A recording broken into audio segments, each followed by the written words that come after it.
This podcast contains material of a violent and disturbing nature. It is not suited for all audiences. And just before beginning, an additional word of caution. This episode also contains sexual content.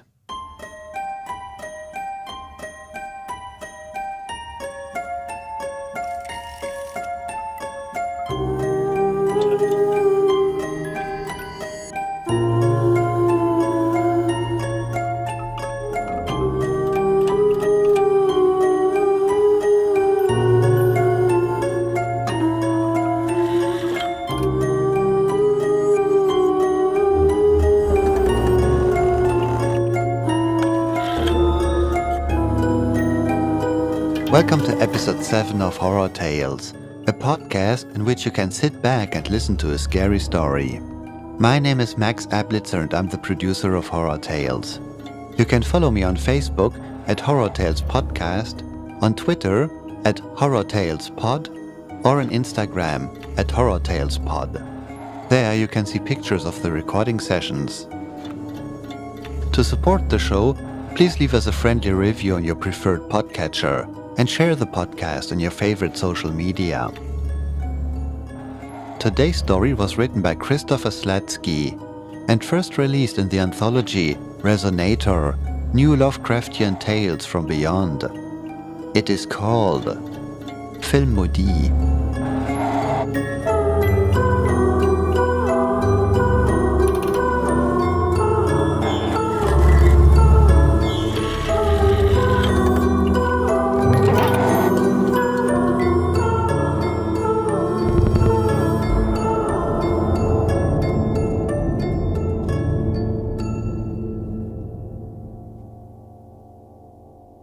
The art of film can only really exist through a highly organized betrayal of reality.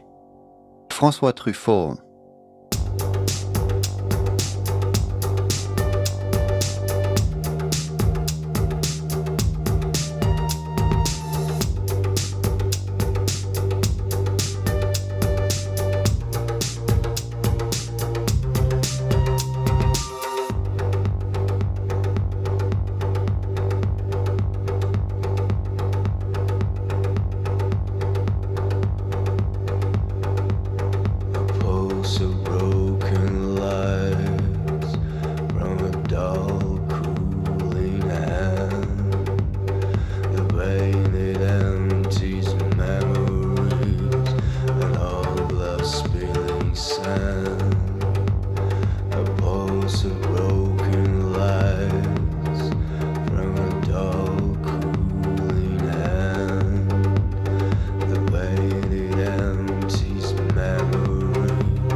Leslie had memorized the entirety of human wreckage stock, from the piles of dusty bootlegs and stacks of Eurosleaze exploitation to the cinema varieté haphazardly shelved.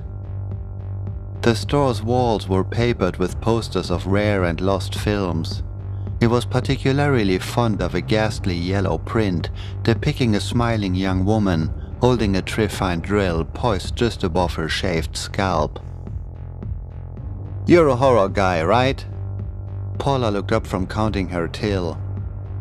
She only engaged in conversation with Leslie due to their mutual interest in film.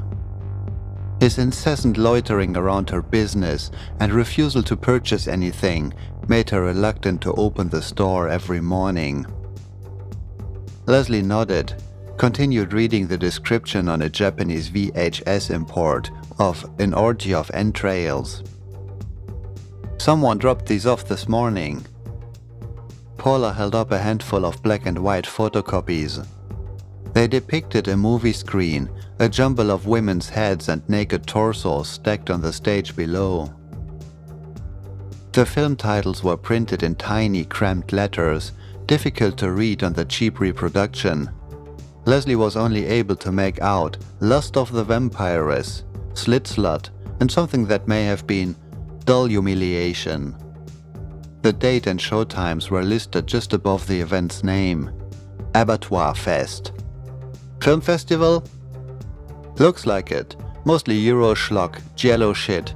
Bunch of horror directors I haven't even heard of. You know Aquino? McBride? Paula snorted in amusement. Van Riesen? Leslie had to reluctantly admit he didn't. His gaze moved down the page, snagged on one title, Film Maudit. He knew as much as there was to know about Film Maudit. Its writer, director, and producer were anonymous. Rumor was it may have been a collective of filmmakers. Shot in Germany, or at least the unidentified actors spoke oddly accented German, and released in the summer of '74 for one weekend and just a handful of showings, where it was swiftly condemned for its disturbing violence and sexual content. All known prints had long been misplaced or destroyed. Little else was known about the film's production, the holy grail of lost films. The mysterious producers had even gone so far as to hire extras to protest outside of showings, waving signs and chanting slogans, condemning the film's alleged use of actual snuff footage. This attempt to manipulate the viewing public had the desired effect. An obscure foreign horror flick became a newsworthy sensation for several days, until Nixon's resignation pushed the story aside. Look it. Paula tapped the page in Leslie's hand. They even dug up one of those Tingler machines. Leslie looked at the ad again. An asterisk hovered next to Film Maudit, like a tiny puckered black star. His gaze lowered to the other dim star fallen to the bottom of the page. The precise, calligraphic print read, "Feature ring, a restored oscillator." It's not the Tingler. His heart raced. Really? Swore I read Tingler. Human wreckage was muggy inside. Sweat dotted Leslie's face. He ran a slick palm across his dreads. Kinda like the Tingler. Oscillator was more like sense around. Sound system used for the disaster flick Earthquake. So loud it rattled the whole place. Paula raised a pierced eyebrow. Films were something else back then. Who needs character development, mise en scène, narrative, camera placement? She held her forefingers together, thumb straight out to form a square, framing Leslie's head in a shot. He didn't acknowledge Paula's sarcasm. Gimmicks ended around the time of Waters polyester, with those scratch and sniff cards. Actually, now that I think about it, Gaspar Noé used something like the oscillator. In Irreversible, played a really low 28 Hz frequency back. Ground sound that was supposed to disorient the audience. You know, make them sick to the stomach. Dizzy and shit.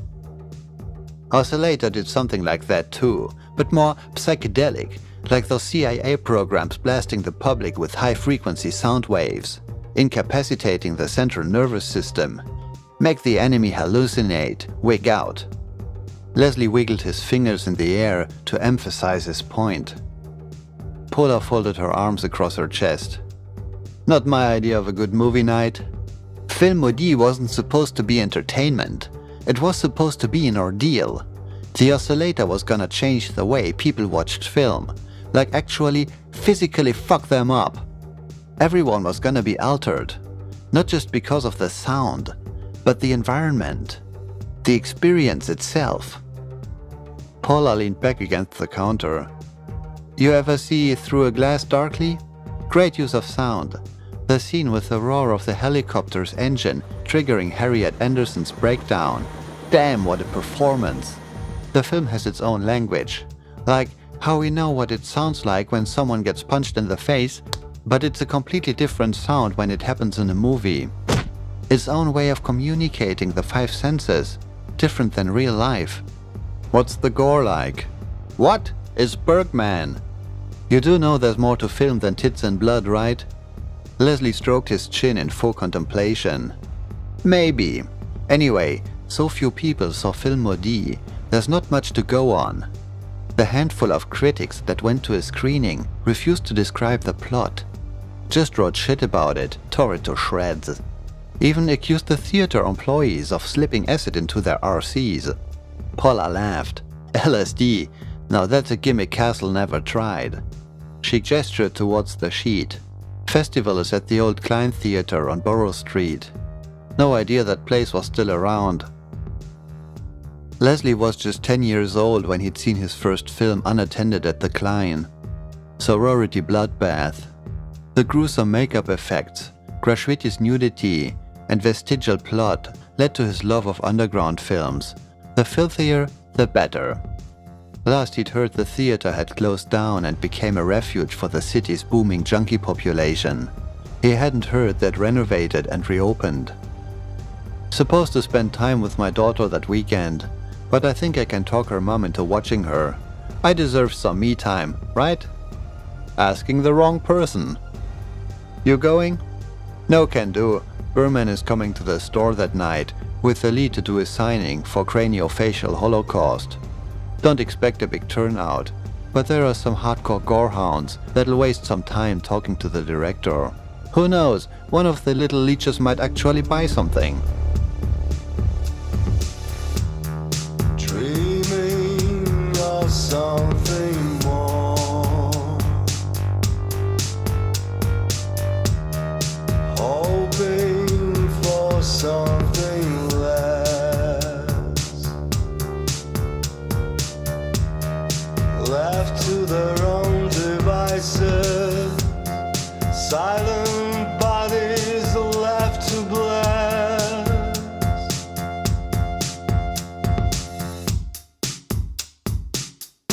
At the center of the forest they pray for you.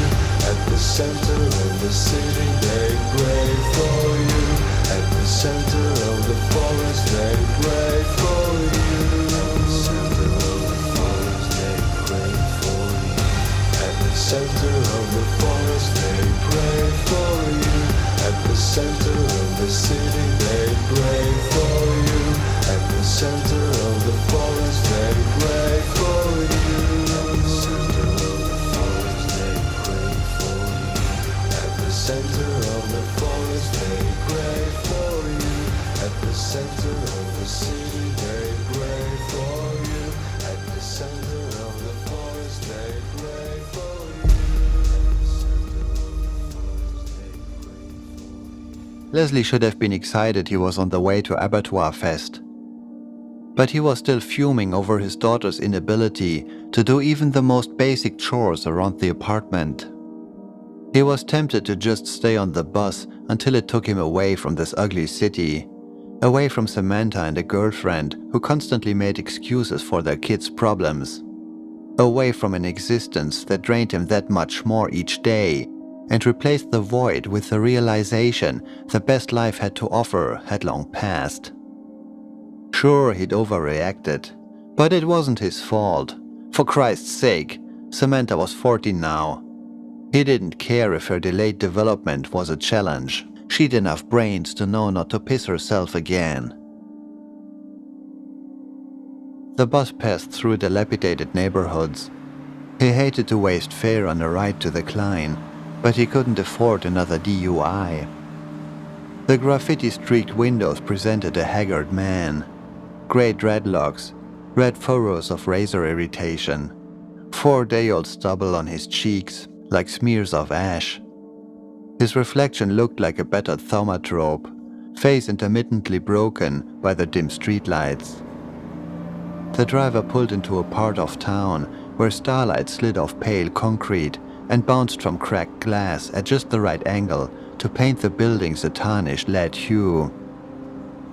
What little color remained oozed from malfunctioning traffic lights, throbbing red. The bus ground to a stop. Leslie walked a block until he saw the Klein Theater sign. Pieces had fallen away. The paint had long faded. It now spelled Line Eater, but still mimicked an old-fashioned clapboard. He was giddy with anticipation. All the stress over his disabled daughter was pushed aside, even if only briefly. Some of Leslie's fondest childhood memories had been spent at the Klein. His father's drinking problem had been a mixed blessing, as it initiated the weekend ritual of getting dropped off at the old movie theater, but also meant a ride home would only return after running taps at every bar in town. But it was all worth it. The physical abuse and any lingering emotional misery had long been dulled by the wider range of weird films he'd been lucky enough to experience. The Klein used to be a place where he could dream, a refuge from the reality of a shattered home. He wondered why there were so few cars in the parking lot. The handwritten message in the box office window read, Abattoir Fest, Friday, November 13th. The ticket booth was vacant. He cupped his hands over the glass. What little could be seen inside was due to the worn glow of the heat bulb in a vacant popcorn machine. 3 of the 4 theaters had film titles posted, but Leslie couldn't make them out. The theater door with no title above was larger than the others. An employee must be sweeping in the lobby. Why else would anything be shuffling around in the darkened interior? He was startled to see an arm splayed on the floor, palm up. The rest of the puffy limb obscured by shadow. He pressed his face against the window. It was just a crimson velvet robe strung to a stanchion that had toppled over. He wiped his sour breath from the glass, hit his knuckles gently against the window. Anybody home? A greasy palm print and the glass quivering from his tapping created the illusion of something thin falling to the floor. It crawled behind the concessions, but there was nothing alive in there. Only shadows moving about like wisps of water-thinned blood swirling into drains. The place was empty. Maybe there was another entrance or an employee outside. He walked around the corner of the building into the long alley that ran between the theater and a boarded-up warehouse. The flickering exit sign lit up the grimy brick walls of the dead end. Something was piled several feet high just outside the door. It looked like a stack of discarded mannequin parts. Leslie thought it was probably a promotional display Steph had dumped out back for the trash truck. Several pieces were battered and missing bits. It was only the stuttering light that made it seem as if one of the hands was swaying back and forth in greeting. He walked out the alley as fast as he could anyway. He was about to return to the bus stop when a dim light turned on inside the theater lobby. An old woman was standing at attention in the ticket booth.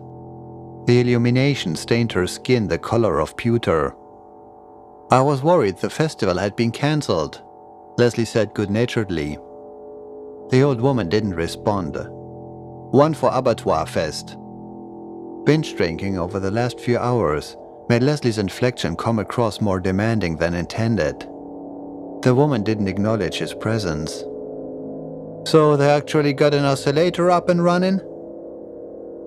The geriatric's hands shot through the gap, closed on Leslie's wrist with a jaw-trap grip, pulled his hand through the partition's small opening. Fingers scraped against glass. She stamped the back of his hand with an image of the theater's clapboard logo. "Shit, thanks a lot." The money sat untouched. As Leslie walked into the lobby, he glanced back at the booth, but quickly looked away. The ticket seller's posture suggested something lumpy and dusty had occupied her theater uniform. He sucked at his bloodied knuckle. The concession stand was closed. Judging by the black grease stains on the counters and rotting patches of carpeted floor, it didn't look like food or beverages had been sold here in quite some time. He was okay with that though. His stomach roiled from the nauseous combination of blood and alcohol. Movie posters curled from the walls, stiff like dried skin. He wondered how bad this place must have looked before the renovation. Theater 1 was showing The Raped Void. Number 2, Screaming Throat. Leslie wasn't familiar with either film. The third displayed Lust of the Vampiress. He recognized this one from the flyer. He was curious about the larger unmarked theater, probably a storage warehouse. He heard activity within, the clank of machinery. Maybe they were setting up the oscillator. He walked into the Lust of the Vampires theater.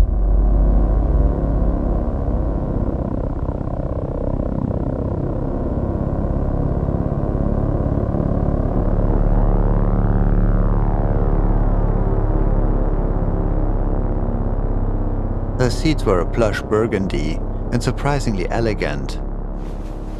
Dust wafted from the fabric. He stifled a sneeze so as not to annoy the handful of patrons, though they seemed captivated by the blank screen and made no move to acknowledge his presence. He wasn't too surprised at the small audience, as even he was unfamiliar with many of the movies advertised tonight. But he was here for film Maudit.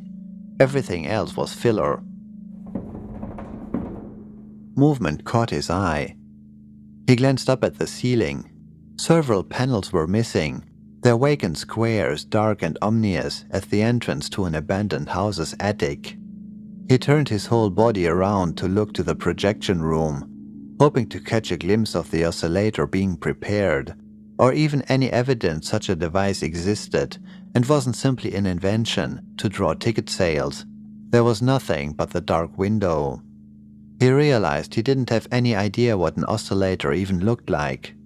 He had an image of something robotic and menacing, squatting next to the projector, or maybe several small units placed in each dark corner of the theater. The lights lowered. The projector's beam shot across the room like a lighthouse beacon. Lust of the Vampires started.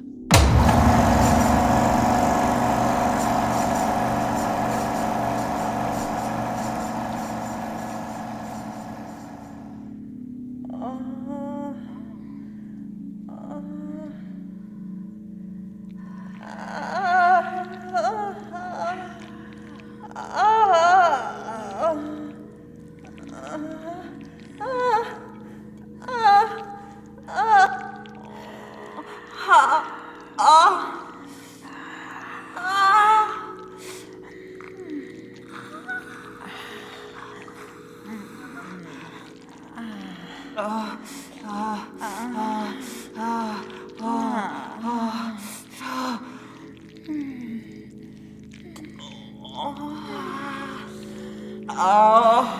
30 minutes in, Leslie chalked it up as yet another softcore Euro thriller, full of buxom undead girls in diaphanous nightgowns. The superior cinematography would appeal to the art film crowd, but he saw little else of worth. He'd seen it all before, and done much better by the likes of Jean Rollins. Then, the lesbian vampires started doing something to each other he didn't find particularly erotic.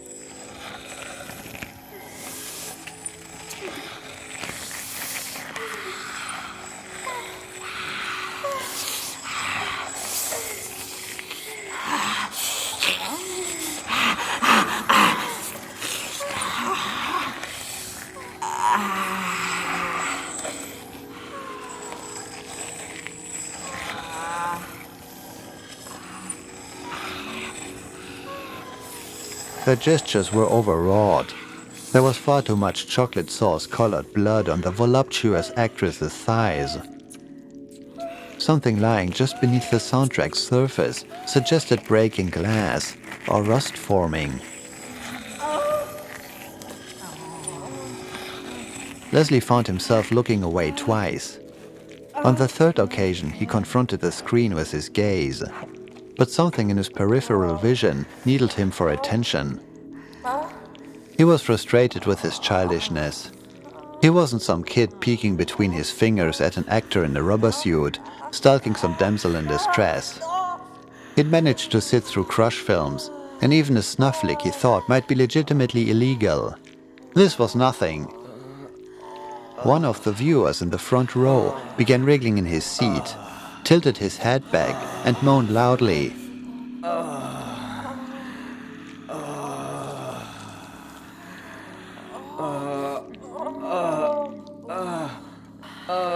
Leslie tried to ignore the pervert and concentrate on the rest of the movie.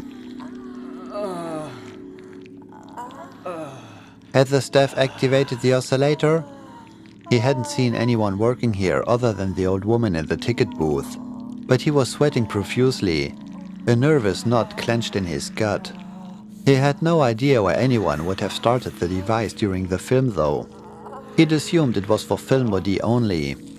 Maybe someone had accidentally thrown the switch? Something slithered low near the bottom row.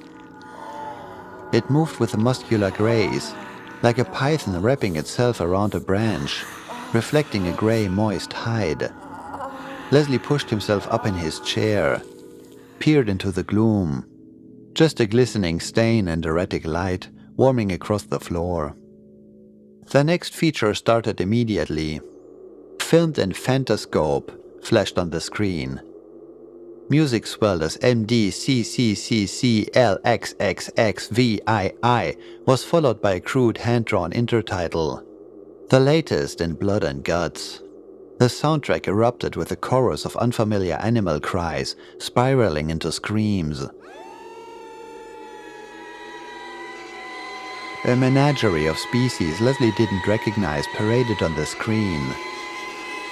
He'd once read an essay on Edison's electrocuting an elephant, but this was far more horrific. How the filmmakers managed to incite the creatures to do such things to each other was baffling. Even a starved beast wouldn't inflict such hideous acts in such an imaginative manner. He couldn't believe that what he was watching wasn't some elaborate visual effect. But the film was far too old to deceive with sophisticated digital tricks. The latest in Blood and Guts ended with no credits. Leslie assumed there'd be a break now, so he stood up with the intention of using the bathroom. If it wasn't the oscillator churning his guts, it must have been the alcohol. But the next film began right away. He sat back down, crossed his legs to alleviate the pressure on his bladder and bowels. Several more films were screened. Alcohol must have dulled his memory. He was hard-pressed to remember the names of any he'd just seen, much less plot details. He wasn't sure how much longer he could remain seated.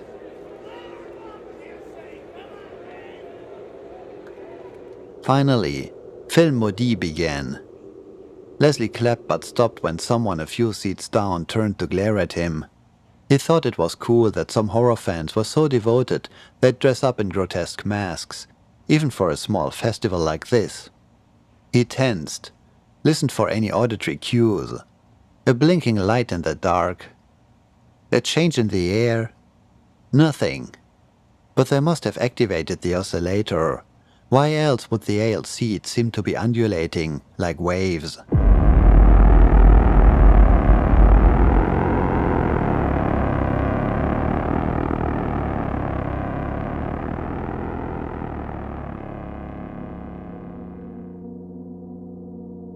Film Maudit opened with a medium shot of a dirt floor, surrounded by 3 concrete walls, the 4th removed for the camera crew.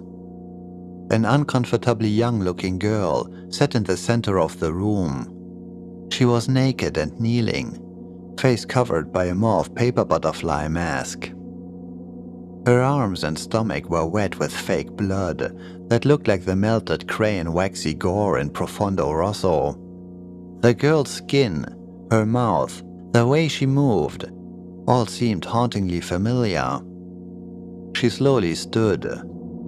Her waist was impossibly narrow, tapered to a wasp-thin shape. The soundtrack was just the swish of limbs against wet skin. Cries spilled from the speakers. The tension was nearly unbearable. She walked towards the camera. The girl's breathing didn't match her sobs. The screen filled with her face and plump crayon-red lips. She broke into a smile that threatened to become beatific. Her lush mouth dominated the theater. The soundtrack's crumbling stone sound vibrated the room. Her knees were bent the wrong way. The film must have been missing a reel, she suddenly appeared in another room with several other actors, all sitting cross-legged on a dirt floor. Everyone wore butterfly masks, but nothing else. An intertitle read, Sexwelle, Sexwelle, Sexwelle. Leslie found the makeup effects disturbing, but not particularly convincing, especially that hypersaturated blood. He thought the mutilation of the actor's genitalia was amateurish prosthetic work, but their horrified reactions made him queasy.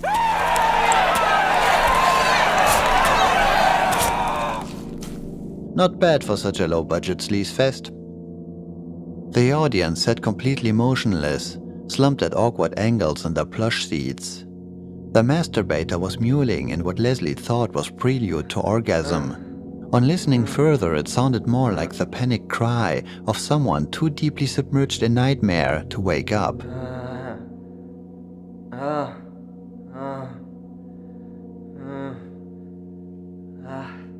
If the oscillator hadn't been on before, it must be operational now.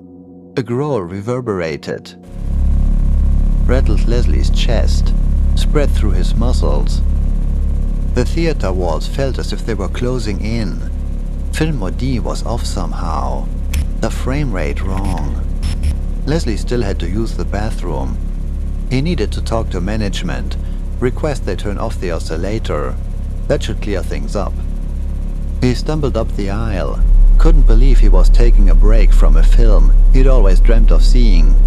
But his head was filled with a strange soundtrack, the chattering susurrus of an unseen ensemble. It felt as if his brain was pulsing against his skull. He had to get some fresh air, had to get away from the radius of that oscillator fucking with his head. He couldn't have been the only one to complain about the machine. The lobby was empty. The old woman in the ticket booth was gone. A loud knocking emanated from inside the unmarked theater. The gibbering music in Leslie's head made him retch. The theater door shook.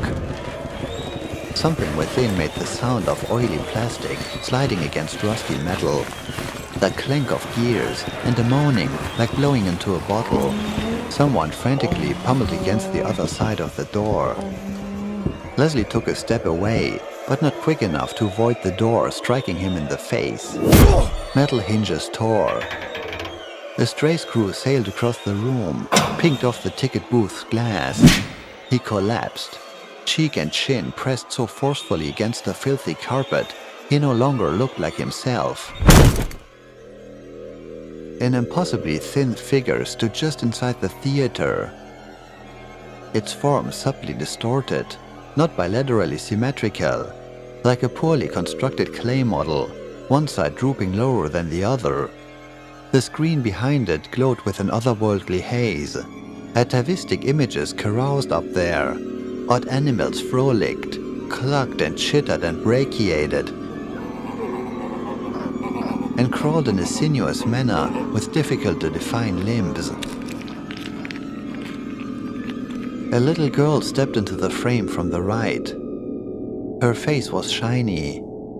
Leslie couldn't explain why he knew she was slathered in lard, much less why he was certain he'd seen those cheekbones and eyes before. Something released itself from a phlegm-colored edge fog at the frame left. It lovingly coiled itself onto the girl's face, in a precise shape like a carefully applied swirl of feces.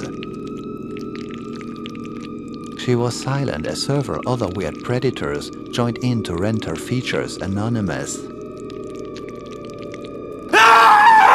Leslie was screaming so loudly he tasted blood from his raw throat. The person towering over him was far too tall to be anything but a distorted shadow. He'd suffered a concussion. The contours of the man's face were wrong. Leslie couldn't fully comprehend what he was looking at. It hunched to pass through the doorway. Head of Amber, a gelatinous sculpture, special effects prop used for exploding headshots in gory film scenes. far too many narrow limbs propelled it in one long stride until its makeup effect face was touching Leslie's face.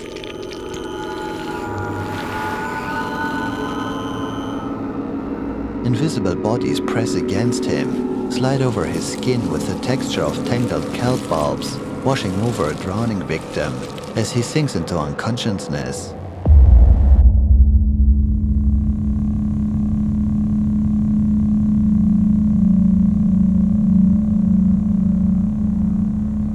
Leslie woke up back in his theater chair. The oscillator's music roared. The seats were now all occupied, the audience clapping and whistling enthusiastically. A remarkably skinny form sat next to him, but he couldn't turn his head to see who it was. It didn't matter much. His attention was fixed on the bizarre antics projected on screen. And he couldn't imagine why he'd want to look at anything else. The thin companion touched Leslie's forehead with a long finger, carved out a perfectly smooth circle, plucked the bone coin away, poked its finger through the skull into the hole. Exposed to the air, the film's colors bled into Leslie's fevered brain, the hue of deformed peacocks, glass-tailed and shimmering. The projector's light revealed crevices in the screen. Leslie remembered the book on caves he treasured as a child. It had the most beautiful, full-page pictures of spilofem in ancient caverns.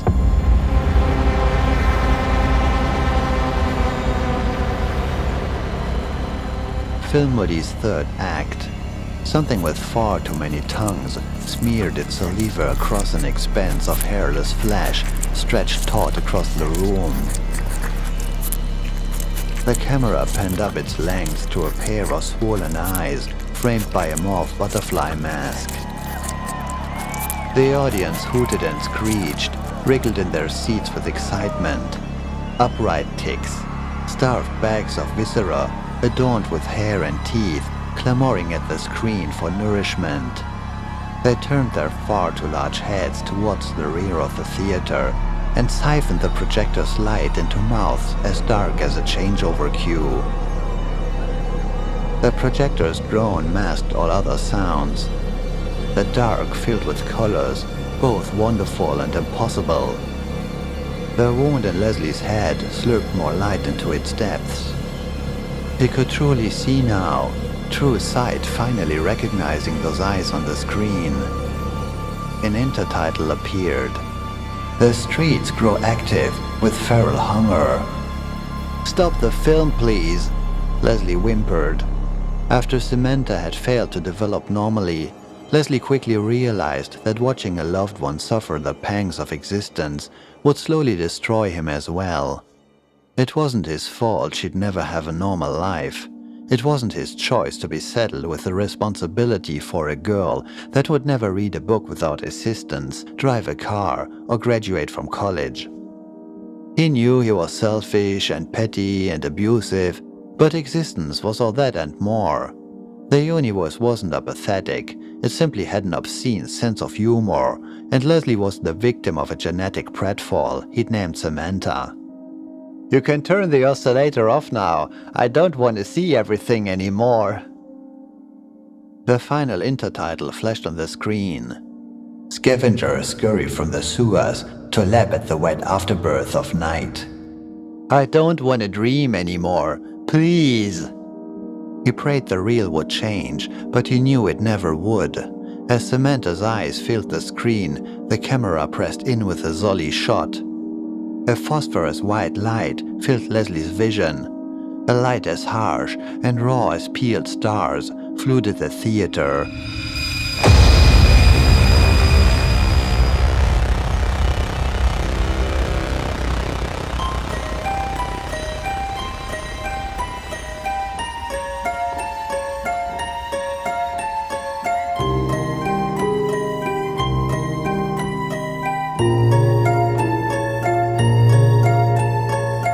Thank you for listening to Horror Tales. To support the show, leave us a positive review on your podcatcher and share the show with anyone you know. My name is Max Ablitzer and I'm the producer of Horror Tales, including its music and sound design. If you would like me to create original music or sound design for your own project, please get in touch via the website www.horrortalespodcast.com. A special thank you to Christopher Slatsky for contributing the story, Maudit. You can visit Christopher on his website at christopherslatsky.com. That is Christopher SLATSKY.com. Christopher Slatsky's debut collection is called Allegriomancer and Other Weird Tales, and a second collection called The Immeasurable Corpse of Nature will be released later this year. And a special thank you to the voice actors featured in this episode, who are Lady X and Fatalia in the role of the lesbian vampires, and Max Weird, who performed the song A Pulse of Light. This song will be played in full at the end of the episode. I hope you enjoyed listening, and see you next time for a new episode of Horror Tales.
At the center of the forest they pray for you.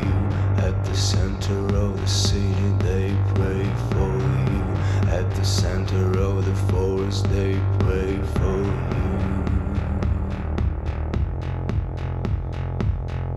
At the center of the forest they pray for you. At the center of the city they pray for you. At the center of the forest they pray for you.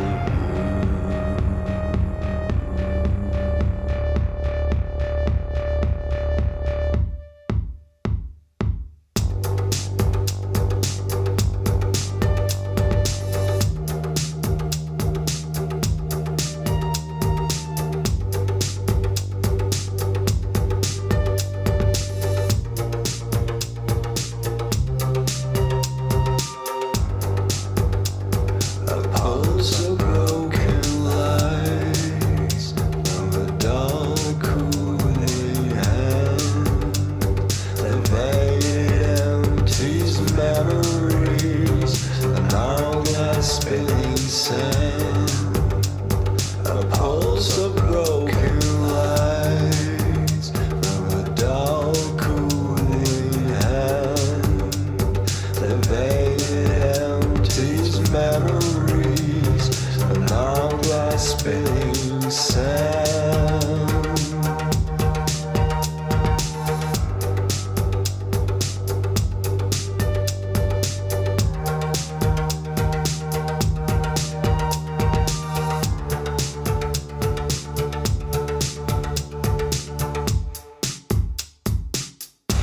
At the center of the forest they pray for you. At the center of the city they pray for you.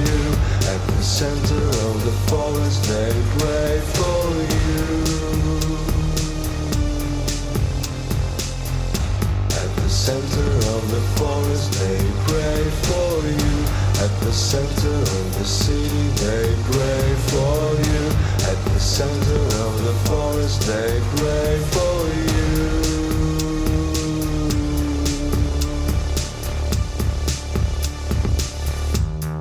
Dreaming of something more,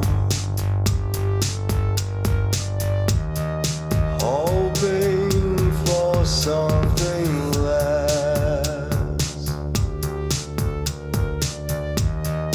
left to their own devices, silent bodies left to bless.